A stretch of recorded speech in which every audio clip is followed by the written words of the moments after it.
Ben, le plus dur, dans le fond, c'est l'entraînement. Hein. C'est vraiment l'entraînement. Ça, j'ai vu, c'est pour ça tantôt, je vous ai dit aussi, le talent sans le travail, ça vaut rien. Parce que j'ai vu des gens, j'ai vu des jeunes qui ont eu le talent en athlétisme. Mais quand on leur montre le travail qu'il faut faire, que ça exige, ben, des fois, ils vont le faire à moitié, ils vont le faire aux trois quarts. Ils ne font pas au complet. Ils persévèrent pas. C'est ça la différence. Mais c'est vraiment les entraînements, parce que c'est pas des entraînements faciles.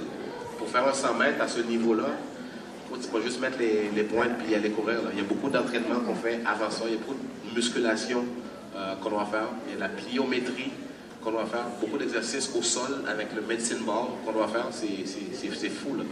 Ça demande beaucoup. Denis Surin, bonjour. Oui, bonjour. Quel message vous livrez aux élèves que vous rencontrez, M. Surin? Ben, c'est vraiment de croire en leur rêve, hein, parce que souvent je rencontre des gens qui ont des objectifs, ils ont un rêve, puis le doute souvent va venir. Ils vont se dire, ben, écoute, est-ce que je suis vraiment capable, est-ce que ça vaut la peine d'investir tant de temps pour réussir à son rêve et tout ça. Moi je leur dis, écoute, c'est vraiment de foncer, puis d'y croire. Parce que si je prends mon exemple au début, c'était vraiment pas évident, quand tout le monde te dit que tu vas pas réussir. Puis de foncer. Puis je leur dis aussi que oui, il va y avoir des obstacles, il va y avoir des mauvais résultats, mais c'est toujours de foncer jusqu'au bout. Vous en êtes justement un exemple, parce qu'on ne vous a pas nécessairement encouragé lorsque vous avez débuté votre carrière. Vous avez dit, moi, j'ai un objectif, je m'y rends. Là, puis il y a eu des hauts et beaucoup de bas, vous nous dites. Beaucoup de bas. Souvent, les gens, après un premier, si je peux dire, défaite ou échec, ce sont des mots que j'aime pas utiliser. Les gens ont tendance à abandonner vite. Puis moi, je leur fais le parallèle de toutes les défaites, si je peux dire, que j'ai eues avant d'arriver à mes résultats. Ben, il y a beaucoup de gens qui auraient abandonné, qui auraient dit ben, c'est trop difficile, ça ne vaut pas la peine. Mais je leur dis, mais écoute, vous voyez la preuve, c'est une preuve vivante que j'ai vécue, ça vaut la peine de foncer, puis malgré les obstacles, de continuer. À part de vous avoir vu au défi des champions, maintenant, Denis Surin, qu'est-ce qu'il fait maintenant là, dans la vie? Après, vous êtes retiré depuis combien d'années? Ça fait 9 ans.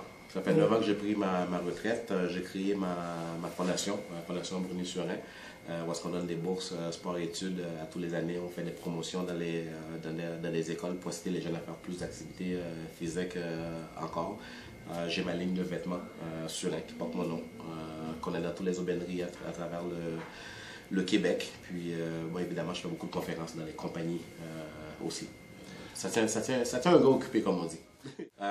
J'ai fait ma meilleure performance qui est 9,84 au 100 mètres. Aujourd'hui, je crois qu'il est rendu le 6e meilleur de tous les temps. Okay. À l'époque que je l'ai fait, j'étais le 3e meilleur de tous les temps. Là, c'est sûr que les jeunes poussent. C'est sûr. Mais j'aimerais ça que ces jeunes-là viennent du Québec. C'est pour ça que je m'implique beaucoup en athlétisme. J'essaie d'aller dans les compétitions, encourager les jeunes et tout ça. Mais malheureusement, c'est du côté des Américains, du côté des Jamaïques qui poussent pas mal en sprint. Mais on va continuer à encourager nos jeunes.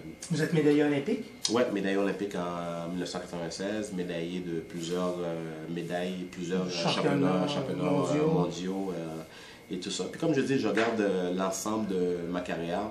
Je suis vraiment content, je suis satisfait, puis ça me fait plaisir à partager aujourd'hui avec la population complète.